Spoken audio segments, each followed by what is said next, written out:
This is a Reconstructionist radio production. Please visit calcedon.edu/store to download this book or purchase a physical copy. Intellectual Schizophrenia, Culture, Crisis and Education by Rosus J. Rushdoony.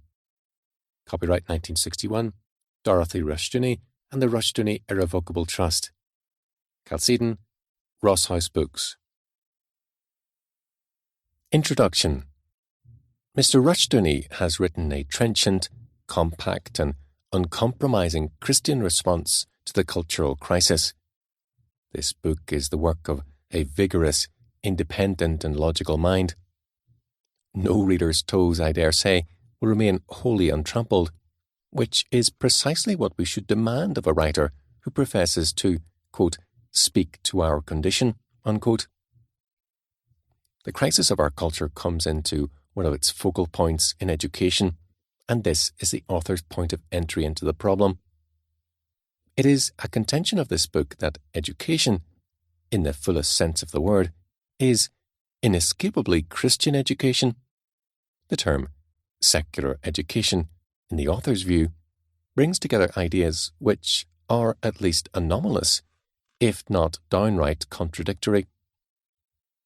Mr. Rushdoony, it is obvious from this arresting assertion, does not here offer just one more amiable discussion about conditions in our school. His book is a trenchant criticism of the contemporary educational theory and practice, whose shortcomings he measures against the demands of the Christian revelation. Culture is religion externalized, and our culture bears the imprints of its moulding by Christianity. We were Christendom before we began thinking of ourselves as Europe or the West. The hallmarks of this faith stamp themselves even on our rebellion against it, for every rejection or denial implies something positive against which the reaction occurs. The positive things in our culture have been Christian things, or the things of Christian cultivation. T.S. Eliot has said somewhat the same thing in The Idea of a Christian Society. There are some, he observes, who say, quote, that a society has ceased to be Christian when religious practices have been abandoned, when behaviour ceases to be regulated by references to Christian principle, end quote. But there is another way of looking at the matter. The other point of view, which is less readily apprehended, is that a society has not ceased to be Christian until it has become positively something else. It is my contention that we have today a culture which is mainly negative, but which, so far as it is positive, is still Christian. I do not think that it can remain negative, because a negative culture has ceased to be efficient in a world where economic as well as spiritual forces are proving the efficiency of cultures which, even when pagan, are positive. And I believe that the choice before us is between the formation of a new Christian culture and the acceptance of a pagan one. End quote. London, 1939, page 13. The word pagan usually connotes an innocent, carefree child of nature. This kind of thing is hardly a live option for modern man, and presumably is not what Eliot had in mind. Christianity's chief antagonist for the past 2 centuries has been the secular faith of the Enlightenment, and a perverse form of it is still the main contender today. In its early phases, there was something attractive about this faith, but in its reactionary phase during the century, it has spawned an idolatrous, statist cult, manifesting itself now as communism, and again as various dilutions of Marxism. Communism is one version of environmentalism, the notion that a man's character is made for him and not by him. Improve his material circumstances, and you change man for the better. Education, under this dispensation, is the sum total of efforts to adapt man to his surroundings. Should the educated man be adjusted to his environment? Adjustment is the aim, as many educationists see it. Some of them narrow the concept of the environment down to the social group and recommend that schooling be a process of merging the man into the mass. These theories have not gone unchallenged. Man, say the opponents of environmentalism, has the capacity to respond creatively to his environment and surpass it. And the group, they point out, may exhibit norms that are warped or vicious. Accommodation to these is debasing. The environmentalists return to the fray by asking their critics if the aim of education, then, is to produce maladjusted products. It is not, obviously, but at this point the argument runs aground because both parties accept too limiting a notion of what constitutes man's environment. As the term is commonly used, environment refers to the world of time and space, the world of things, the physical frame within which man struggles to survive. No Christian can accept so narrow a definition of his environment. His natural habitat is the universe of time and space, but he is also environed by another dimension, eternity. This dimension has dropped out of contemporary life. The modern outlook does not include it, with the result that multitudes of people no longer feel a sense of life as participation in a cosmic adventure. They have come to believe that the world of things, which can be seen, felt, measured and tested, is man's sole habitat. Belief in the reality of things not seen has dimmed or disappeared, and we are living, so the French writer André Malraux tells us, in, quote, the first agnostic civilization, end quote. This charge or description is all too true. It is a fundamental assumption, unconsciously presupposed in our time, and thus more of a mood than a premise, that man is a creature of the natural order only. It was the evil genius of Karl Marx to seize upon this mood and make it explicit. Communism today offers a godless religion and a this-worldly salvation, a caricature or parody, point by point, of Christianity. And one has the uneasy feeling that many people now on the fence would go communist, except for an inertia which prevents them from following their premises to the bitter end. We are living, some have suggested, in the post-Christian era. Our outlook is, in general, man-centred, secularist and utopian. It is materialistic and rationalistic. It uses majority decision as its criterion of right. It asserts a false individualism as against natural associations such as the family and intimate community groupings, and then it turns to nationalism as the principle of social cohesion. There are very few new truths, but there are always lots of new errors, and these are some which have gained acceptance during recent centuries. The axioms now widely taken for granted are largely 18th and 19th century products, and they are alien to the Christian and humanist tradition. But, even though they seem more deeply entrenched than ever in the popular mentality, they have already come under fire from some of the more discerning minds. The acids of modernity may have eaten away at historic Christianity, but more recently they have also attacked the Enlightenment faith. Christianity has been purged of some undesirable accretions during the ordeal, but its rival has probably been damaged beyond repair. Reflect further on some of the tenets of the latter and ask, where are now its votaries? Futurism, the gospel of unimaginable progress; scientism, belief in the messianic potential of science; democracy, faith in the omniscience of majorities; socialism, utopia by means of political ownership. Who now defends these dogmas? They still have their partisans, true, but they gain few recruits. Christianity, on the other hand, is resurgent. Not always wisely so, perhaps, but it is, at any rate, alive enough to challenge the ablest contemporary minds. It fared badly under the shallow optimism which reigned last century, because Christianity is a religion of hard answers. It is not called into play when men are content with glib answers to soft questions. It partakes of the tragic view of life. Henry Adams ironically remarked that his contemporaries had, quote, solved the universe. End quote. Christianity is not for the likes of these. But today's crisis is religion's opportunity. Life again confronts men with paradox, uncertainty, dilemma and catastrophe. The smooth facade is dented and breached.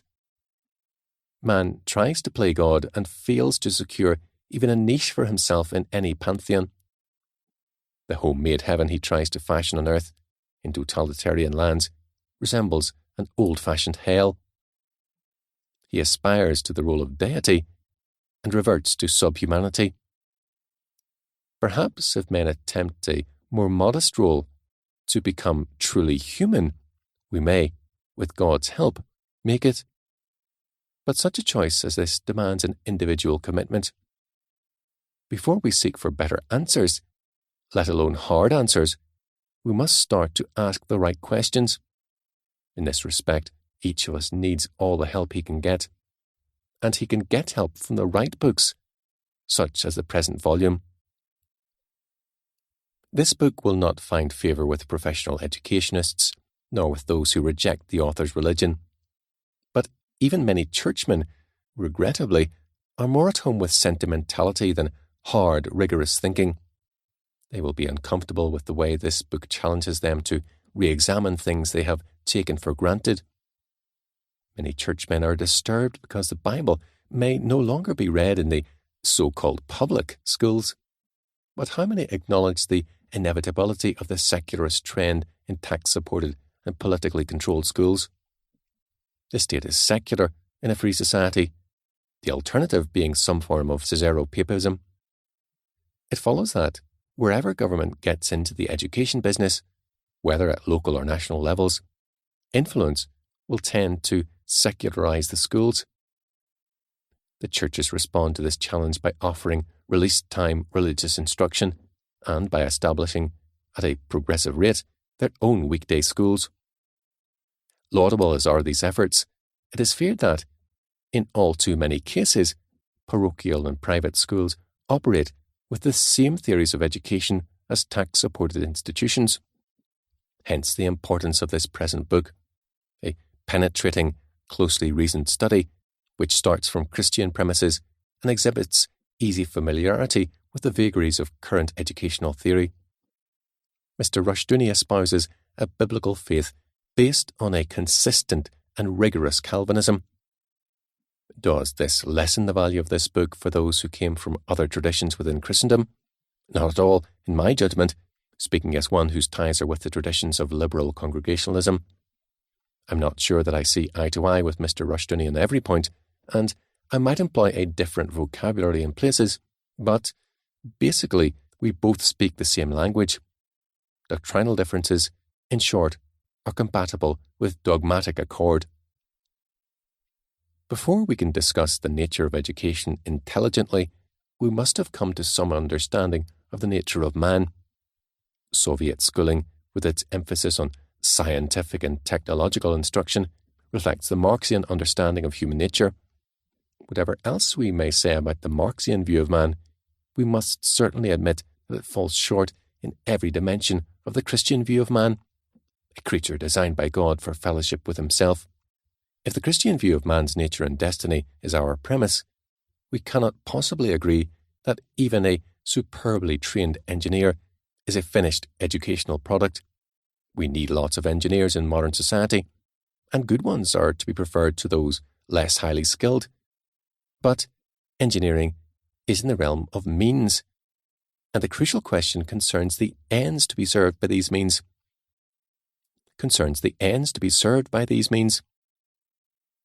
It's fine that we constantly improve our means, but unless we simultaneously improve our ends, we generate a conflict by hitching too much power to too little purpose. Quote, "Power is never a good," end quote, Alfred the Great observed, quote, "except be he good that has it," end quote. It would further the interests of clarity if we could use the word training to describe the instruction that has to do with means, or instrumental knowledge, reserving the word education for that which has to do with ends, or formative knowledge. Instruction in instrumental knowledge is not education, although it is part of education and useful in its own right. It is needful that men possess such skills as the ability to lay bricks, cut hair, add figures, perform experiments in physics and chemistry, write books and preach sermons. But while the possession of such skills is desirable and important, their exercise is not the distinctive mark of an educated man. It is true, however, that an educated man ought to have a quiverful of such and similar talents and be able, like Jefferson, quote, to calculate an ellipse, survey an estate, tie an artery, plan an edifice, try a cause, break a horse, dance a minuet, and play the violin, end quote. But this is merely to say that a man ought to be trained as well as educated. The so-called public school system in the United States stems mainly from the 19th century and partakes of the dubious philosophy of that time and subsequent periods. As a system of instruction supported by taxation and compelling attendance, it was bound to veer towards secularism and statism. But other inherent defects were apparent as well. Late last century, the astute French critic Ernest Renan observed that, quote, countries which, like the United States, have set up considerable popular instruction without any serious higher education, will long have to expiate their error by their intellectual mediocrity, the vulgarity of their manners, their superficial spirit, their failure in general intelligence, end quote. In the 20th century, compulsory government schooling got its philosopher, John Dewey, quote, the educational process, end quote, as viewed by this influential teacher, quote, has no end beyond itself, end quote. Education is, quote, vital energy seeking opportunity for effective exercise, end quote. The Dewey philosophy is pragmatic, experimental, and instrumentalist, not advanced tentatively for argument and debate, but insisted upon dogmatically as the only permissible point of view. I.L. Candle, Professor of Education Emeritus, Teachers College, Columbia University, writes in School and Society for August 22, 1953, quote, the critic, however sincere, who ventures to comment adversely on the consequences of the cult of pragmatism, experimentalism, or instrumentalism, is regarded as almost committing sacrilege, end quote. But now it is admitted on all sides that the sacred cow is out of sorts. There is something wrong with our system of education because there is something wrong with our theory of education, and we won't correct our system until we straighten out our theory. But this we cannot even begin to do unless we know what is normative. We really do know, as a matter of fact, but we need to be reminded that the norms are Christian imperatives. It is Mr. Rushdoony's accomplishment to remind us in terms we are not likely to forget. Reverend Edmund A. Optes, Foundation for Economic Education, Irvington-on-Hudson, New York, October the 28th, 1960. The Reconstructionist Radio Podcast Network brings to you a complete lineup of podcasts where you will hear practical and tactical theology. Our desire is not simply that you consume our shows, but that you also live out your faith in every area of life. We can talk all day long about these things, but if we fail to put them into practice, then we fail as ambassadors of Jesus Christ, our King. Subscribe now to your favorite Reconstructionist Radio Podcast Network shows, or you can subscribe to the Reconstructionist Radio Master Feed, where all of the content we produce, including the audiobooks and audio articles, will pop up as soon as they are available. And don't forget to visit ReconstructionistRadio.com to volunteer as a narrator or to partner with this ministry financially. May the Holy Spirit stir you into action for Christ and His kingdom.